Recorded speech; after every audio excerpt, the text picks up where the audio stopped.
I flew across the world in search of the best food and experiences in Asia, and somehow ended up in what might be the most underrated food country on earth. I ate things I didn't even know existed, exploring massive night markets, remote mountain villages, deep jungles, ancient palaces, and some of the best food I've ever eaten in my entire life. Tiny streetcars run out of someone's front door, all the way to the most extravagant and expensive restaurants I've ever stepped foot in. And everywhere we went, it just kept escalating. Jack, calm down, bro.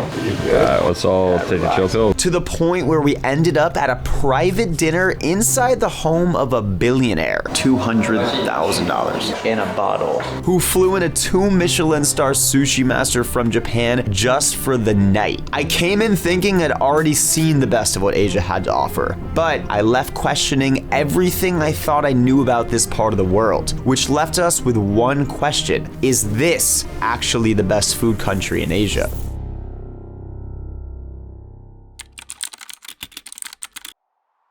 After 2 weeks eating our way through the country most people consider to have the best food in Asia, a local legend reached out to us and said we couldn't leave the continent without trying the food here. And if you know me, I'm easily convinced when it comes to the best things in food, so we changed our flights out of Japan. And from the second we landed, nothing about this place made sense. Jungles pressed against skyscrapers, temples buried inside neighborhoods, incredibly delicious smells we couldn't identify coming out of every alley. And our guide through it all was Matt Koo, a local who grew up here and has been exploring the food of his city since he was a child. Nice. What's up, babies? How you doing, bro? Our absolute dog, Matt. Our guide and our shaman in Taiwan. We're in this country. This is his spot. He runs the place. He's the one who convinced us to come here and is one of the most connected people in this entire country. Every chef, every restaurant, every hidden spot, Matt knows it. And the first thing he told us was there's one dish we had to try before doing anything else: Wang's broth, a tiny hole-in-the-wall restaurant that's been around since 1950. Hidden inside the Huaxi Street night market, and somehow this little spot's been on the Michelin Guide from 2019 to 2024, earning Bib Gourmand recognition for 3 of those years. But when you walk in, it feels less like a Michelin restaurant and more like a full-on war zone of flavor. Boiling pots everywhere, filled with things I honestly couldn't even identify at first. Pork, tofu, broths, stuff boiling in every direction. And let me tell you, the smell coming out of those pots was insane. You take one look at it and you know it's gonna hit. I love the small bowl vibe that you got going on, and then you just got a bunch of them at the table. It's communal eating, so they plop the food down, you get chopsticks, and you dig in.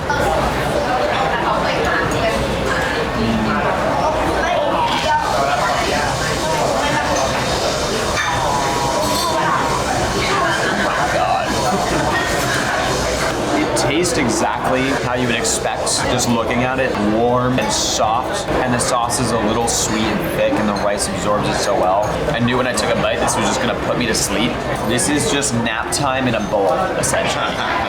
But it tastes delicious. Whoa. Wang's broth got me feeling some type of way. That was incredible, though. Really simple, but really good. That is something I would like to eat like every Sunday. And coming up later in the video, we have not only one of the craziest Michelin dining experiences, but also the wildest cooking spectacle I've ever seen, featuring one of the most expensive seafood items in the world. So prized that divers risked their lives battling dangerous currents just to harvest it. Trust me, you're gonna want to stay tuned for that. Our next stop is easily the most famous Taiwanese restaurant in the history of the world and originated right here in Taipei, Din Tai Fung. This place basically put soup dumplings and dim sum on the global map. But the second you walk inside, it doesn't even feel like a restaurant. It feels like an operating room. Dude, they have 20 people making dumplings. Everyone's moving with insane precision, like they're about to perform surgery instead of folding dumplings. And honestly, they kind of are. This place is an absolute operation. There are nearly 200 locations around the world, and somehow every single dumpling still has to meet ridiculously obsessive standards they have. Each dumpling is weighed down to the gram, the dough, the filling, everything. The chefs have to train for weeks just to perfect their folding. And the scale of this place is actually hard to even comprehend. A single Tai Fung location can make around 10,000 soup dumplings a day, globally. That's over 1 million dumplings every single day, with the restaurants averaging over $27 million a year per location, which sounds pretty crazy until you actually taste one. Ladies and gentlemen, the moment has come. The moment's finally here. The dumplings hit the table at Tai Fung. Matt ordered a feast. The whole table is just full of various dumplings and foods. I'm gonna start with their xiaolong bao, which is a soup dumpling. That's what they're famous for right here. Now the way to eat this is you're supposed to bite out the side, suck the juice out, and then pop the whole thing. Delicious. Love the soup in there. Hit it with a little sauce. I love the way the soup dumpling kind of explodes with just juice and warmth. Dough's thin, a little chewy still. Absolutely delicious. Okay, next we got our shrimp shumai. Beautifully prepared. That's a theme here. Everything here is so beautifully done. I love how you get the whole shrimp on top here. Next, one of my personal favorites, the steamed pork bun. They're just so fluffy and cute, you know? Like, look at how squishy they are, too. Shout out Po, Kung Fu Panda. He would really fucking love these. The steamed bun is really like one of my personal favorites. I love how fluffy it is and soft and juicy. You got kind of this pork burger in the inside. This is really everything that I've been waiting for at Tai Fung. And I'm so glad I didn't try it in New York first and I could have it in Taiwan, where there's some specific menu items that you don't get in New York and it's done the proper way. Thank you, Matt. Already, I could just say it. Tai Fung's out here in year 3000. We got robots flying back and forth, and they're also really fast. Not slow robots, like they zoom by. All right, next up we got our shrimp wontons in a spicy chili oil. It's so satisfying to mix the dumplings and see them all coated in the chili oil. Wow. I'm usually not like a spicy chili sauce guy, but this is not too spicy. It adds so much good flavor. The wontons are super thin. Oh, yes. Low-key, the dumplings keep just getting better and better. Tai Fung's just one-upping themselves each round. All right, next up we have their chocolate dessert dumplings. I think this is the only place in the world that makes chocolate stuffed dumplings. I've never seen that before. Supposedly they're amazing. That's good. That's good.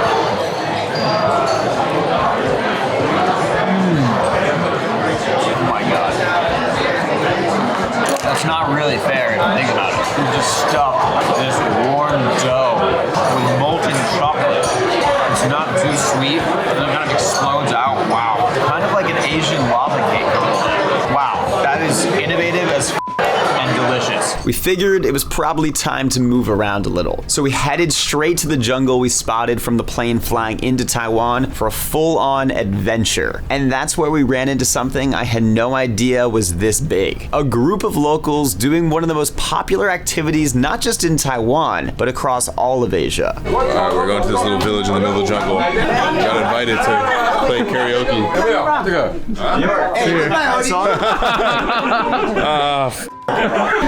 The gods have chosen. It's good beer. Thank you to the beautiful people here for having us at this karaoke in this random jungle. Call me on my cell phone. Hey, they know when you need my love. And you know what I think. Started way less it going out more. We love you. Get our team out. This is the craziest event setup I've ever seen. There's a whole gym on the side of the mountain jungle right here. How much weight is this? You're about to find out. Eats this.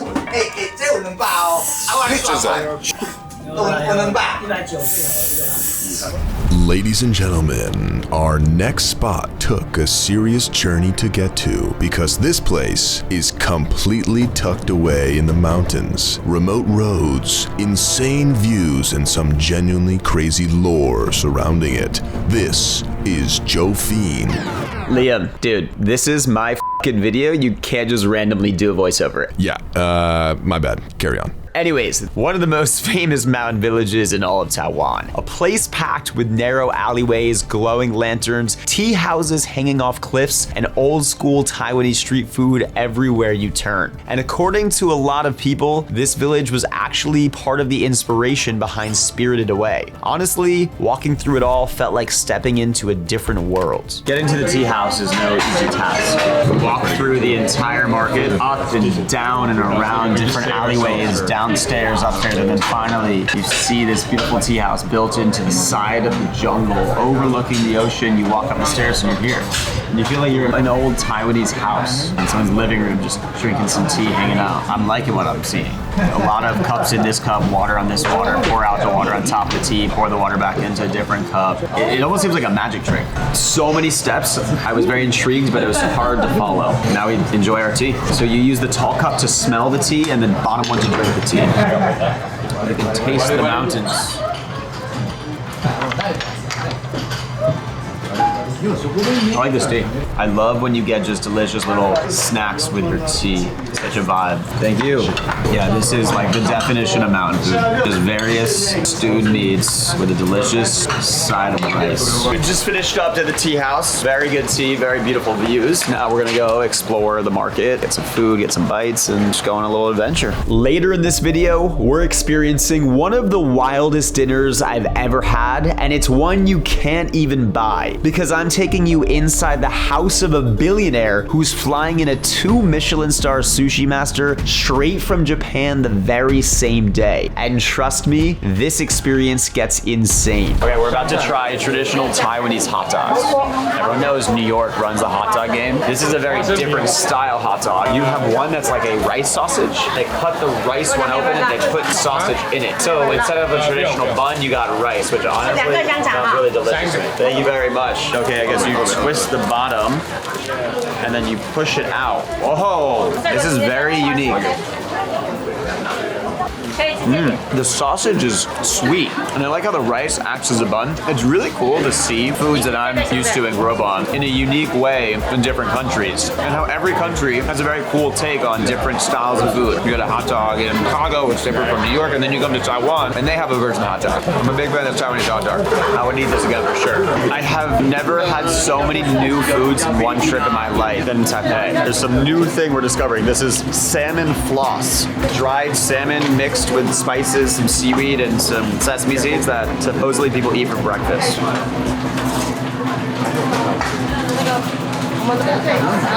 I like that. If you took a salmon and you dried it and then you pulverized it, spun it with some spices into dust, that's what it tastes like, but in a good way. Mingle. Just fatten me up, man. Trying to get me fat. No, it's a little sugar. Don't worry.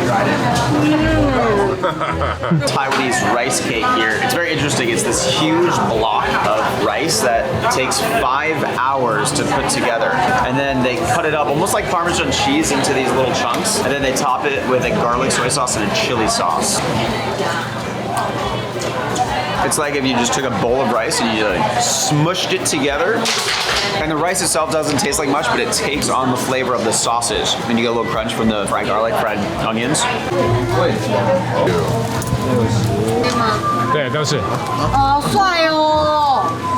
She's like handsome. You, very beautiful. Dude,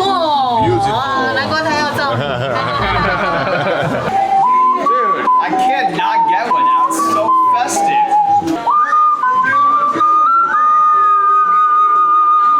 Bravo! That was incredible.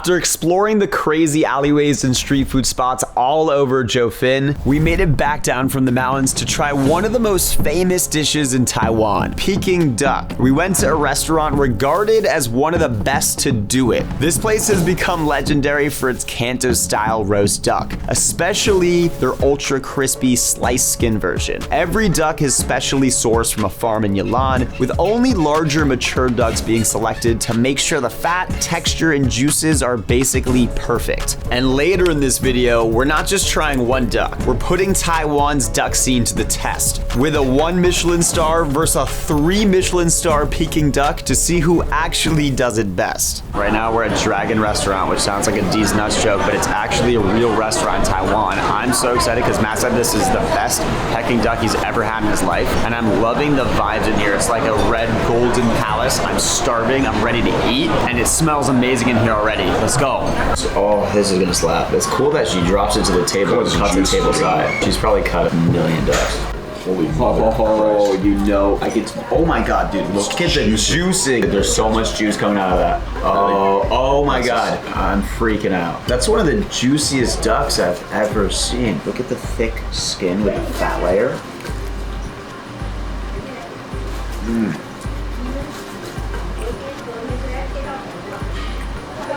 Wow, that duck fat and crispy skin is incredible. So juicy, and she's still cutting it, and then she's gonna give us the pancakes to eat it with. Thank you. I love how they come and deliver it to the side. I might need to gas mine up a little more duck. Don't be shy. I'm gonna take a piece of crispy skin, I'm gonna toss it in here as well. Oh yeah. I wanna just load that up with hella duck meat. 那边有杯子，它那个杯子是刚喝过泡牛水，再给它一起。 Crispy, fatty, juicy. Wow, poison sauce is amazing. Scallions give a little crunch. I should need like 100 more of those. Matt, would you say this is your favorite lobster pasta? 100%. Really? Damn. All right. Dude, I love like the thick consistency of the sauce here. Wow. That looks delicious. Oh yeah, this looks so fire. That lobster sauce on the noodles is amazing. I've had this dish so many times in America, and it is not even remotely close to this one. Now being here in Taipei, I'm like, okay, this is actually what this dish tastes like. They make it the best here. My favorite part about this restaurant is you got the lazy Susan in the middle, and it's such a good place to go with friends or family. Pick a piece of this, put it on the lazy Susan, spin it around, share, toss some beer on there. It's a really fun, familial way to eat. And I think that adds to the vibes of the meal and the company that you're with. And it makes it more of an intimate experience when you're quite literally touching each dish. I love that.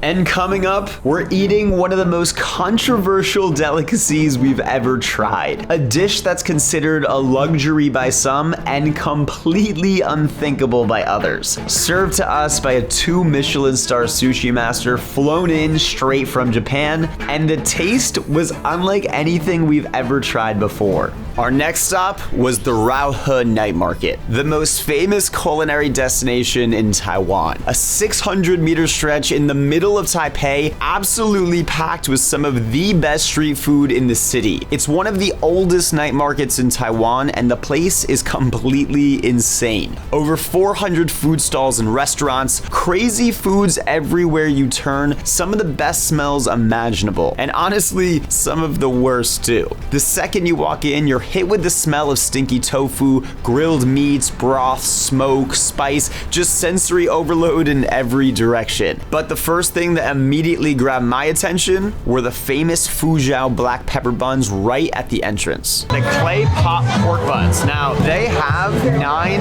different clay pot ovens here that they load up with these buns, and they cook them almost like naan. So the guy sticks them to the wall of the clay pot to get this like nice crisp edge, and then it cooks it all, and they top it with sesame seeds. Usually a bun is just steamed, so it's like really squishy, but I like how this one has really good crunch, but still kind of doughy layers. It's almost like a crispy soup dumpling in a way. I'm kind of surprised because I thought they were gonna be like 50 cents. They're $2 a bun, which isn't like super expensive, but honestly a little more expensive than I thought. All right, next up we have a traditional peanut rolled Taiwanese ice cream. It's essentially like an ice cream burrito. They have this kind of like crepe base. There's this huge block of peanuts, and this guy shaves the peanuts and dumps it in the base, which is like this crepe layer, and then tops it with ice cream and cilantro and rolls it up. I've never seen ice cream rolled to look like a burrito. All right, here we go. Wow. I've never had a dessert like this. It literally is a peanut ice cream burrito. And you get the crunch from the peanuts, and the ice cream is like so cold. This one's really fun to eat. It's way easier. The ice cream doesn't spill everywhere. It's like a portable ice cream sandwich. We were walking by, and this tropical fruit cart kind of just lit up the market. Smells so fresh, looks so good. In between some of the fried foods and different foods, we gotta throw in some fruit. Pretty much you just point to the fruit you want, and then this lady cuts it up for you like Fruit Ninja, hands you a huge tropical fruit bag. She said you have fruits here that you cannot find in the US. We're gonna start off with a wax apple. Essentially the texture of an apple with a really waxy outside. The name wax apple is spot on. It tastes like a really crunchy apple with a super waxy outside. It's not that sweet. I wouldn't say it's my favorite fruit, but I don't hate it. This melon looks amazing. Wow, honeydew is insane. It's so sweet and juicy. Oh my God. Honestly, Liam has put me onto a lot of exotic fruits. Liam's like the exotic fruit guy of the team. So it's pretty cool coming to a new country and trying some new fruits. Plum powder. Ah, thank you. Plum powder. Plum powder. Want to try? Okay, thank you. Wow, that's cool. She topped my star fruit with plum powder. Okay. I added like a little sweetness. I don't think it's totally necessary, but that's good. All right, we also have a sugar apple. It kind of looks like it came from an alien planet. Seeds look very interesting. I guess you just take a spoonful of them. It kind of tastes like a lychee with the lychee nut and kind of suck around it. The outside's sweet, but the seed itself is like kind of bitter. And later in the video, we're visiting one of the most famous breakfast spots in all of Taiwan. A place so popular that thousands of people line up every single day just for a chance to eat there. The craziest part, you can get a full meal for less than $2. But with lines this long and a reputation this big, we're about to find out if it actually lives up to the hype. For our next spot, we're experiencing something I've never done before. 3 Michelin star Chinese fine dining, Le Palais. I didn't wear pants to this restaurant, but there's a dress code. So they gave me a skirt to walk in with. Now I'm looking even swaggier than before. One of the only restaurants in Taiwan with 3 Michelin stars, serving supposedly some of the best Cantonese food in the world. And somehow, they've maintained all 3 of their stars for 8 straight years. That's just pure dominance. Walking into this place felt like entering a completely different universe. Private dining rooms everywhere, luxury everywhere, but as cool as that stuff is, the real reason we came here was for their famous duck. This thing is a full-on spectacle that feels more like a performance than a dinner. The duck is slowly roasted until the skin turns this deep golden brown, and then they wheel it out hanging from a giant rod, light it on fire in front of you, and somehow make the whole thing feel ridiculous and elegant at the same time. His face and beak are so visible. It's like an honorable sacrifice at the table. The smell coming off this thing was insane. Thank you very much. This is the cutest little duck pancake, and they served it on this beautiful duck plate. Cheers. My bad. My bad. It was delicious. I think it just made me way more hungry. I need like 1,000 of them, but really good. The duck feet with the home sauce. This looks so good. I went just straight crispy duck skin at first. Delicious. Super tender, really juicy duck. The rice is just the perfect thing. Just sit under it. It's delicious. This looks insane. It's a crispy rice shrimp tempura spring roll. Oh, you know the outside's like that soft rice roll. I'm sensing a major crunch coming in, and it's super warm. Oh, yeah. The rice roll on the outside is such a good vessel for this because it's squishy and warm. And you get to crunch the tempura and the actual crispy rice in there. Signature barbecue pork looks incredible. But the nice red on the outside. This dish, you actually have to order in advance. This looks like a way higher end version. One would say a 3 Michelin star version of Fung in New York, which is famous for their signature roast pork. Same kind of charasu style with a red exterior. I love that flavor profile of like this sweet pork. It's cooked perfectly, fatty, on rice is incredible. We got our baked crab shell stuffed with crab meat and onion. Looks beautiful, cheesy and saucy. Kind of reminds me of like a crab cake, but almost a little like cheesier and gooier, but I like the breadcrumb topping. A lot of crab meat in here, delicious. Next we got stir-fried Wagyu beef with various vegetables and garlic. Oh yeah. Oh, you know this is gonna hit. Incredibly tender cubes of meat. I love the clumpy garlic in there too. I just need a lot more of it, that's the only problem. We got our barbecue pork bun here. Look at how hollow the inside is. It seems very similar to Mele Wa in New York that does a barbecue pork bun. The outside is kind of like a sweeter dough. Inside is stuffed with the barbecue pork. Hot, but very sweet. The outside, there's some sugar on the bun. The sugar goes very well with the pork. Next up, we're headed to arguably the most famous breakfast spot in all of Taiwan, Fu Hang Soy Milk. This place is legendary with locals, and the line was wrapped around the building before we even got there. Seeing crowds this big always raises the same question. Is it actually worth the wait, or is it just the hype? And there was only one way to find out. Day 3 Taipei. Matt's definitely a little tired. He stayed out a little too late last night. I came home at a reasonable hour.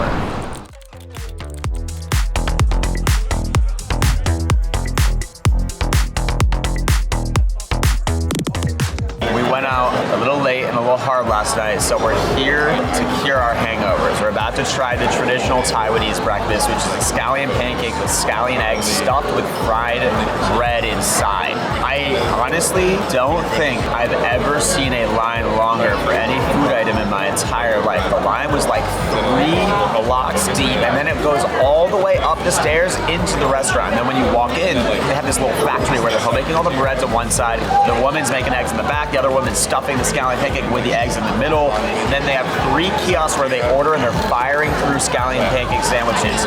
It's just a full-blown operation. The Taiwanese are moving different when it comes to breakfast. The craziest thing, imagine you wake up hungover, you walk into your local spot and you get a breakfast sandwich that's delicious and homemade for $2. All right, supposedly you're supposed to hit it with their traditional Taiwanese chili sauce and some vinegar on top. Okay, here we go.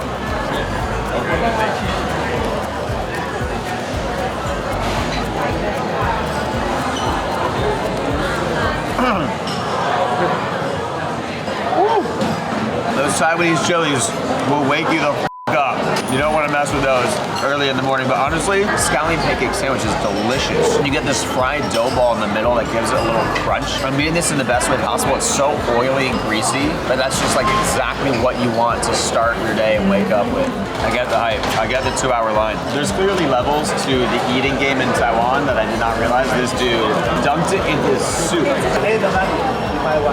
Oh, no, I don't need your money. This dude really wants me to try it dunked in the soup. He's offering to pay for my soup.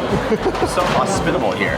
Oh my God, devastating news. Apparently they just sold out and every single person waiting in line right now is not getting a sandwich. I feel horrible. That's crazy, bro. Dude, imagine waiting in line for like 2 hours, hungover as eating your scallion pancake, and then you're just like, sorry, I would actually probably break the door down. There are very few times in life where a line is like 10 miles long and then you try the food and it's worth it. That sandwich was worth it. Absolutely delicious, and I really hope someone watching this YouTube video can take this concept and bring it to New York so I can enjoy this sandwich a lot more in New York City. Or if you're from Taiwan and you live in New York and you have a favorite spot that does this, please comment and let me know, and I want to go try it. Just when I thought this trip couldn't get any crazier, we ended up here. The Yukai Taipei, a restaurant sitting 46 floors above the city. This place really feels like you're dining in the clouds. It literally feels like we're on a spaceship. We're in Neptune right now. And honestly, this restaurant completely blew my mind. The design, the service, the attention to detail, everything felt unreal. But here's the thing. Sometimes restaurants look beautiful and the food doesn't actually live up to it. But thankfully, that was not the case here because the food was absolutely insane too. The entire experience is built around Japanese teppanyaki and wagyu, taken a notch higher with some of the most exotic and expensive seafoods in the world, all cooked right in front of you. And while the experience is definitely pricey at around $300 per person, the restaurant has held a spot on the Michelin Guide for over 6 years, which honestly starts to feel like incredible value once you see the quality of seafood they're serving. Thank you very much. Truffle abalone. So they have imported white Italian truffle that she's shaving on top. This abalone was cooked on this griddle, tamed in salt with Osaka seaweed. Abalone is a shellfish. I'm not even a big abalone fan. It's kind of like a clam, but the white truffle on top of the truffle sauce is amazing. Perfectly creamy, and white truffle is so much better than black truffle. It adds such good flavor to the dish. All right, next up we have our wagyu filet. It looks incredibly marbled. I really like the crisp here. They cook it so delicately. The chef, her two cool knives, like the way she moves it and touches it and sears it on the pan, is just like an art form. You can just smell that fatty richness. Wow. With wagyu, especially this fatty and marbled, it really does taste like butter. You can only have so many bites. It's so tender and rich, but it's really good. Garlic chip on top adds a nice crunch, garlic flavor. I think you get to a certain point with Wagyu beef, when you get to the highest level, what differentiates it is the sauce that they put on. Crazy detail.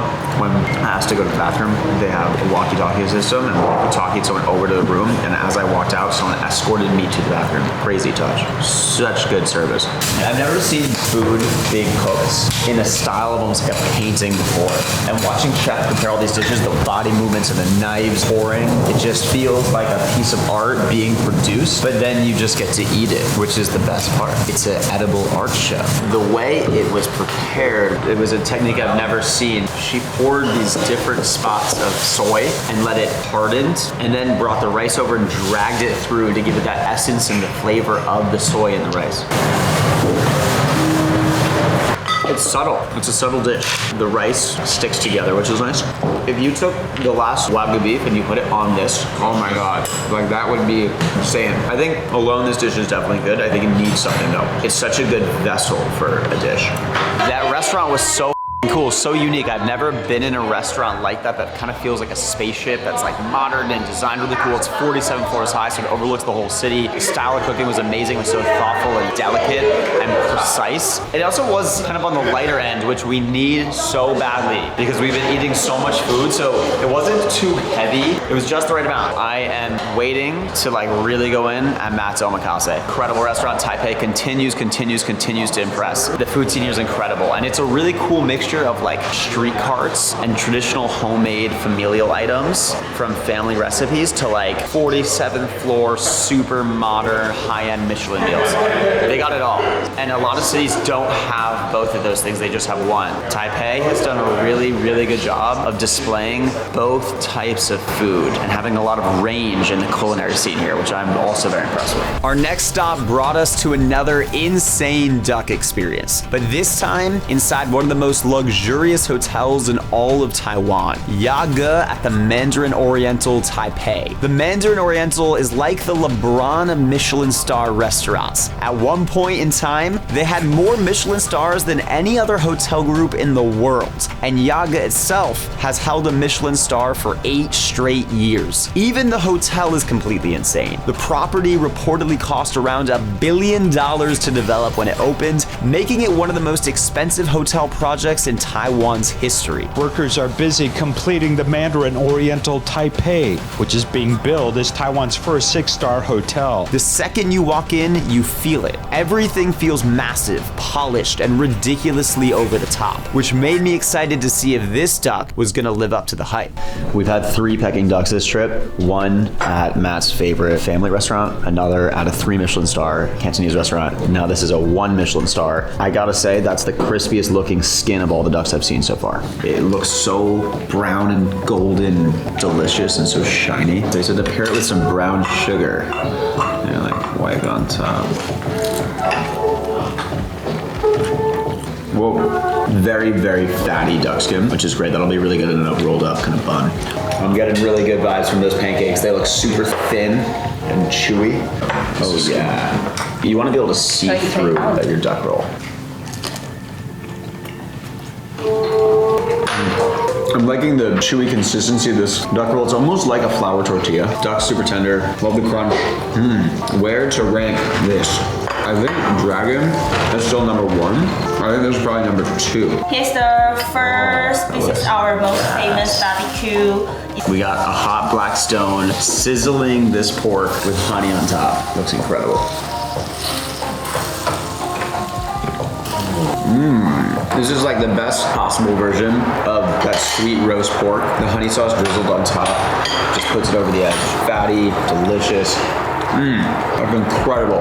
Wow, that's such a cool presentation. We had that yesterday.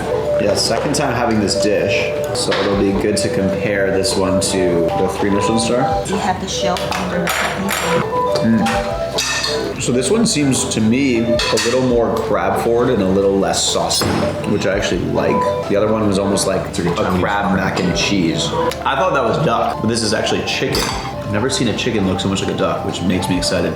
Salty.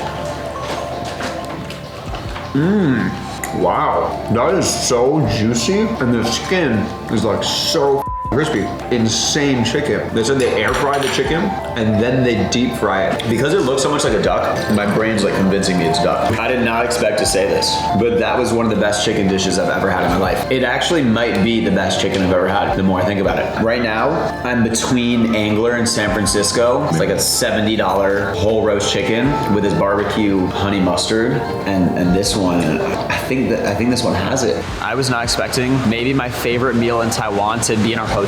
Usually, restaurants and hotels do not live up to a certain expectation. That being said, the meal tonight was absolutely incredible, and I really do think dish for dish was the best meal we had in Taiwan. Everything was amazing, especially the chicken. After the luxury and craziness of the Mandarin Oriental, we wanted to switch things up and try Taiwanese barbecue. And honestly, I thought it was gonna be kind of similar to Korean barbecue, but I was completely wrong. Because somehow, Taiwan takes the same insane attention to detail you see in Michelin star restaurants and applies it to barbecue too. The meats, the smoke, the marinades, everything was next level. And then at one point, I watched a chef dunk me into something I had genuinely never seen before in my life. That's when I realized this was gonna absolutely bang. I'm a really big fan of this setup. They have these 2 big vats of coals that they bring in, and then they cook it right in front of you. Wagyu beef tongue. Oh, it smells amazing. That tongue is so tender. The tongue meat kind of has like, it almost has a little like crunch to it. And there's like grooves that the top part's a little crunch, and then there's like fat in between that's really juicy. First time I've had Wagyu beef tongue too. That's delicious. Oh. Yeah. Oh, with the toasted garlic on it. Oh. Dude, look at this, look at this. You can cut this steak with your chopstick. 2 chopsticks, whoosh, cut. You know this is gonna go crazy. I'm gonna get my garlic on top, a little rice in there. Oh yeah. I don't even want to eat it. That's like So normally the filet. That bite was amazing. That sauce with the garlic on top. The meat is so tender, warm, soft, seasoned well, cooked perfectly. This dude's a master on the sticks. He's going off the heat, on the heat, off the heat, on the heat, rest, sleep, bedtime story, lullaby, back on the heat. Wagyu beef is amazing, but you really can only have a small amount because it's so fatty and rich. You could just feel the Wagyu beef fat just going into your veins and arteries and like, Oh my god, look at that. Holy mother.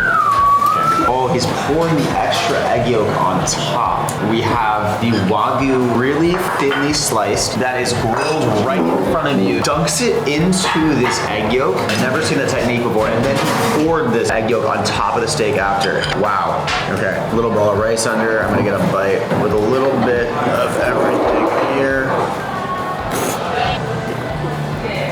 Wow, chef, so tender. And the sauce and the egg yolk together kind of combine for this like amazing sauce that builds together and the rice soaks it up. Wow. All of the meat tonight's amazing. Let me just start by saying this. Taipei, you guys are on fire. Haven't missed. Matt is like 7 for 7. I'm pissed that was our second meal because it was so good I couldn't stop eating. Vincent, our chef, was amazing. Cared so much about the product of the food. Oh my God, I need to hit the gym and go sleep. Actually, if he did that, camera covered head to toe. Hey, that's it. Thank you, my friends. Bye-bye. Next up, we got access to one of Taipei's most exclusive private restaurants, Famous Lee. A spot so intimate, they only serve 2 parties a night. Every dish is personally designed by Chef Lee himself, blending Cantonese, Szechuan, and Taiwanese influences into one crazy diverse menu, which basically means you never really know what's about to hit the table next. And trust me, some of the dishes we've got here completely blew my mind. This is one of the most unique looking appetizers I've ever seen in my life. So we have these shrimp balls hanging from this tree. It's almost like a piece of art. I almost don't want to eat it.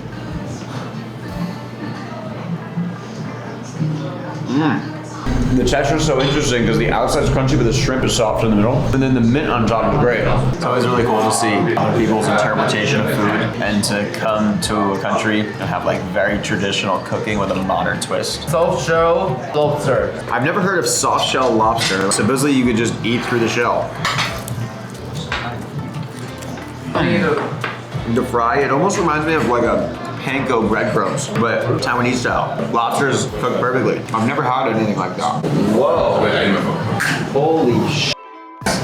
The dishes keep getting crazier and crazier. This is a black gold-plated whole roasted pigeon.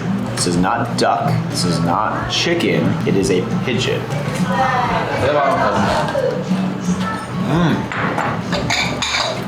The food just keeps flowing. Oh my god. Pigeon's actually way juicier and meatier than I thought. It kind of resembles a duck flavor. I like how you get the crispy skin here. I think this is probably the first time I've ever tried pigeon before. I would have it again. I just wouldn't eat a New York City pigeon because those things are disgusting. Pigeons are like flying rats there. But on the other hand, you come to Taiwan, things change drastically. I like how the whole thing's dark meat. I'm more of a dark meat fan. Really, really juicy. The skin was also nice and crisp. We have a Taiwanese liqueur. Matt said it's gonna go down easy, but then it's gonna hit you in the stomach after. Kind of scares me, to be honest. Cheers to being in Taipei with you, Matt. Oh. It's actually good, flavor-wise. I know what you mean, like shockingly the flavor, despite my face and reaction, is kind of good. It just tastes like the way it feels. Ooh. All right, we got a Taiwanese whole Dungeness crab here. Just give it a nice dunk in the black pepper sauce. Oh, it's definitely a little hot. Wow, it's amazing. You get some heat from it, but it's not too hot. It's still got a little sweetness, nice and juicy. You got a lot of meat. Such a different take on most Dungeness crab dishes you have. And it's nice that they kind of pre-crack it, but this is great. This would be good over like a bowl of rice to soak up that sauce. Chicken feet. I thought I saw some toenails. Oh, cold too. Cold chicken feet, interesting. I usually prefer my chicken feet warm. Not on the menu. Not on the menu, off menu. The actual flavor on it, it's got this nice garlic sauce, but there's not that much meat. Yeah, it's really cold. I wasn't the biggest chicken toe guy, but I respect it. So we have our chicken and turtle soup. It's my first time ever having turtle meat. Kind of tastes like dark meat chicken, or it almost tastes like the pigeon a little bit actually. There's not a ton of meat on it. It's kind of a lot of bone and fat. A little chewy. They call this one the Flaming Bull. They are veal ribs here. They almost look like lamb chops. Very cool. It looks like we have a lot of different chilies and peppercorns on here, so I'm gonna make sure I do not bite into a grenade of a chili that's just gonna absolutely destroy my mouth. The meat is so tender and soft, but there's so much Szechuan that you get that numbing feeling. Mala is the feeling you get when the Szechuan makes you tingle. It almost tastes like Pop Rocks a little bit. It makes you salivate. I'm a big fan of the veal. This is quite the honor. I get to add the signature to the wall. Dinner was really good.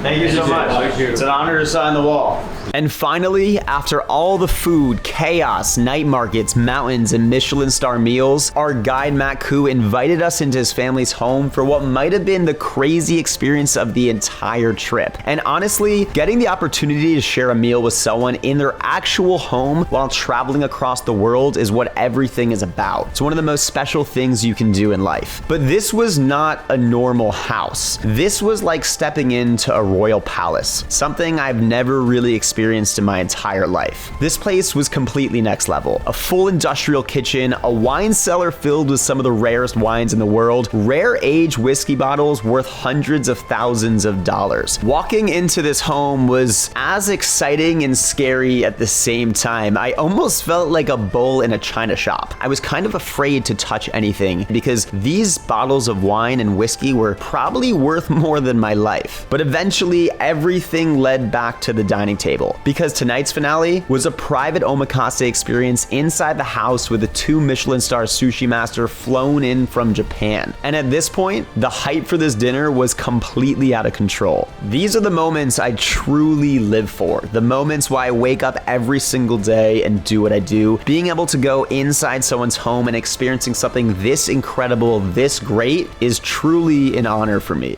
This is the moment we have all been waiting for.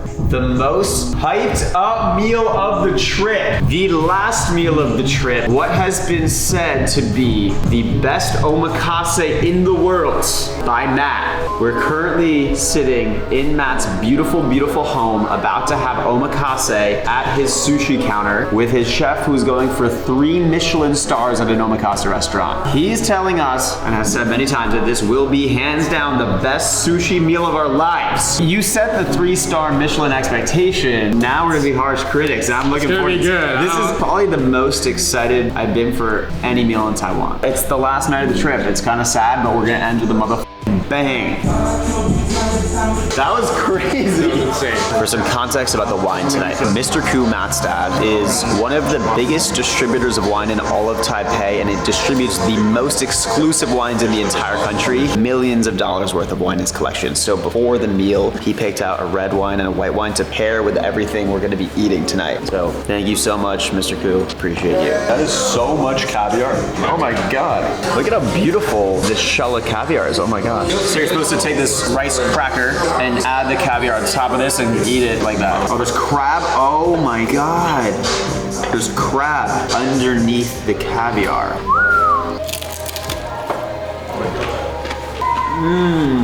This is a really, really beautifully done dish because the crab underneath is sweet. Caviar on top is more umami and salty. You get the crunch from the cracker, and then the whole dish just really like comes together. I can tell there's a lot of thought to this. It looks simple, but very thoughtful dish. We got a piece of clam here. I love how he smacks the clam. So with this clam, he takes his knife. By the way, 2 knives he's using here are both $10,000 each. He dices up the clam cross, and then on the other side, when he creates these divots, the soy sauce can stick in more. For those of you that don't know what an omakase is, omakase directly translates to I leave it up to you or chef's choice. So literally up to the chef to decide what you're going to eat at the table. So there's certain things that you can't really control when it comes to omakase. For example, the amount of wasabi that's put on the fish. It's a chef-driven experience where you take a seat and they give you each dish, you don't order. It's a really intimate style of eating, which I really like, and it's very unique. So if you guys have the chance to go to omakase, and there's a lot of them that range, and there's cheap options, expensive options, I think it's really worth a new dining experience. Cheers. These are the same exact cups from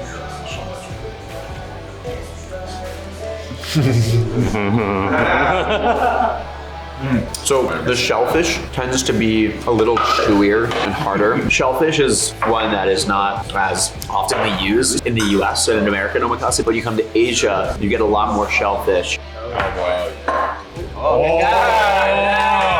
Oh, Spider-Man! Spider-Man. Oh, yeah, that looks like French toast. This is gonna be the most insane dish you'll have at a Japanese restaurant. Dude, that looks like French toast. Oh, I'm actually bricked up right now. Oh my God, I can build a house. Oh, double layer. Uni topped with caviar with shaved black truffle. Oh my God, it's so jiggly. Here we go. So yummy. That's so creamy and soft with the umami bomb of the caviar and the truffle on top. I've never seen that dish at any of the omakase experience in my life. I mean, we've been to a lot of them. That was super unique. We have switched over to the Burgundy Chardonnay to commence our wine pairing for the night. Cheers to you, Matt. Cheers. Cheers. Cheers. That was like a little jingle.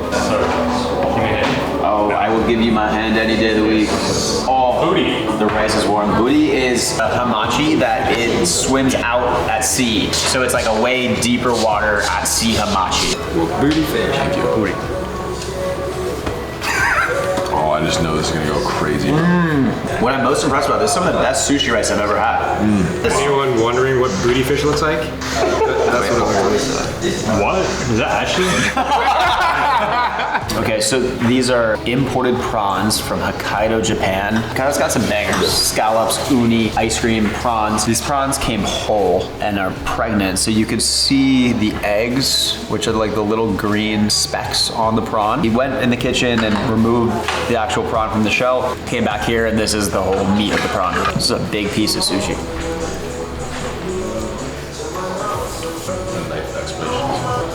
I think a lot of people might not like this about prawns, but I love it. It's really slimy, but really sweet. Okay, so we have a piece of eel on what looks like a really thin egg omelet. You're gonna take the first piece, wrap it over here, wrap both sides, and then pop the bite. Oh, this almost acts like a toothpick to hold it.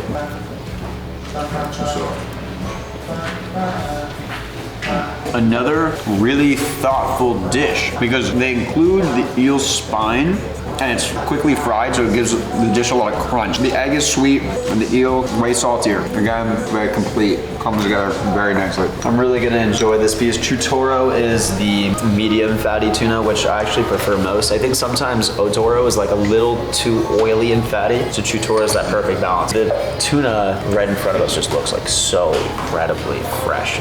Cold. Oh, because it's north. Okay. The soy sauce is perfect, the rice is perfect. I could eat 50 of those pieces. I think most omakases, you get the exact same types of pieces. This one has been super creative, unbelievably delicious. I'm super impressed. Tuna katsu with finger lime, it's salt and wasabi. Like tonkatsu tuna, which I've never seen before. Oh my god. I would kiss you, but you'd probably punch me. Matt just said that chef got back from training with his master for the second time. Next level shit right there. Going to train with your master for a month and then coming back. Your extendo. Oh, the extendo. Oh! Uni hand roll right here. You could tell just from the feel that the seaweed's gonna be super crunchy. This uni is so sweet. It's smart that he wraps this piece of seaweed underneath because it's supposed to stop the uni from coming out because it kind of explodes when you bite it, but really sweet, delicate uni, nice and crispy seaweed. Uni is kind of a weird one. It's sea urchin and it has a really strange kind of consistency, almost like a jello in some ways. So a lot of people don't like uni because of the way it feels in your mouth. I think you need to get used to it. At first I didn't love uni, but as I tried it more and more, especially when it's really fresh from Hokkaido, it's extra sweet. It's a lot easier to eat. Every dish has been so good so far. I'm blown away. Liam and I have been talking about this one a lot. We have been really, really excited to try cod sperm. Cod sperm is a delicacy in Japan. I think you really need the right cod sperm for it to be delicious. It looks like a brain. It's sitting in a broth. See, doesn't it look like a brain? It kind of looks like sperm to me. Looks like a brain.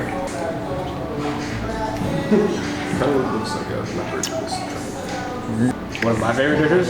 Look, I'm gonna sound really sus describing this one, but it's just like warm and soft and really flavorful. Yeah, it's sitting in this broth that's incredible. I did not see this on my bingo card for the year. I'm slightly scared to try this one. I think you really need the right cod sperm. I wanted to hate sperm, but I think I love sperm. Double layer of Hokkaido uni wraps seaweed.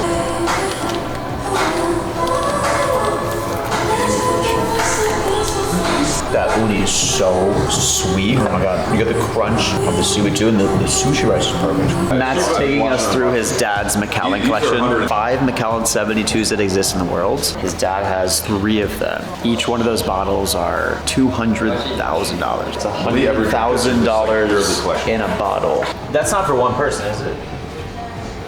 Dude, I wish. Straight up looks like a Chipotle burrito filled with the highest quality Japanese tuna. I wish I could just eat that thing whole. Stop. Stop. Kill me. He's actually gonna kill me.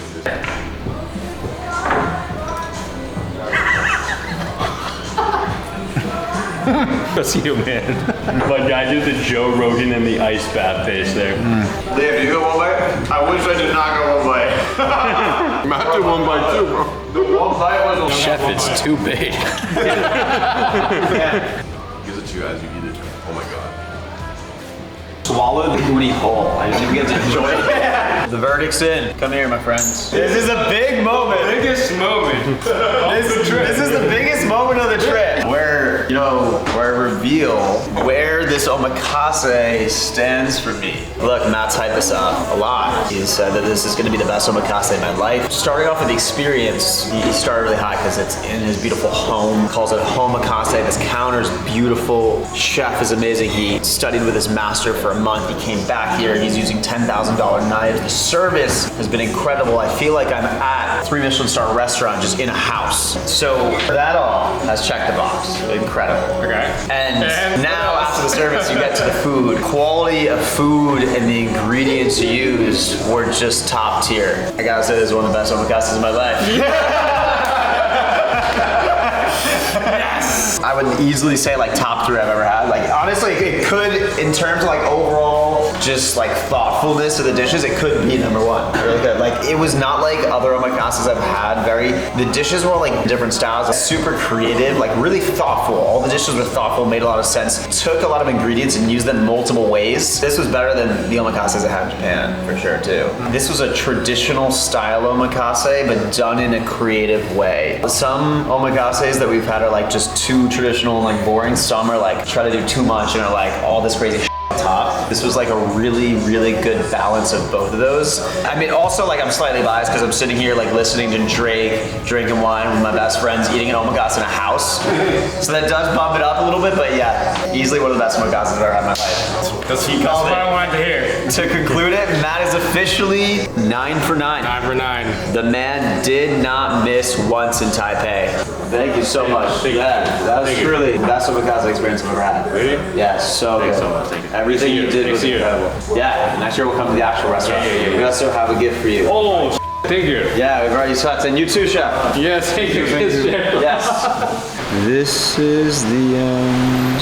Hold your breath and count to 10. But in all seriousness, this actually is the end. I'm leaving here really satisfied and really full of not only food, but a lot of core memories and appreciation for a new place and a new culture. Coming into Taiwan, I really had no idea what to expect. I had no idea, what people were like, what the food was like, what the community was like, what the city looked like. I've heard incredible things about it, but I've never actually been there before, and I feel like it's a little more off the beaten path. So to be able to come to a city without knowing much about it and get guided from a local like Matt was able to show us around, one of the most incredible travel experiences I've had in a long, long time. And I feel so fortunate and lucky and grateful to have these opportunities to explore a city through the lens of a local and try almost everything the city has to offer in a 5-day span, from street food to night markets to 1 Michelin star restaurants to 3 Michelin star restaurants to the culture and the arts and the tea houses. We really did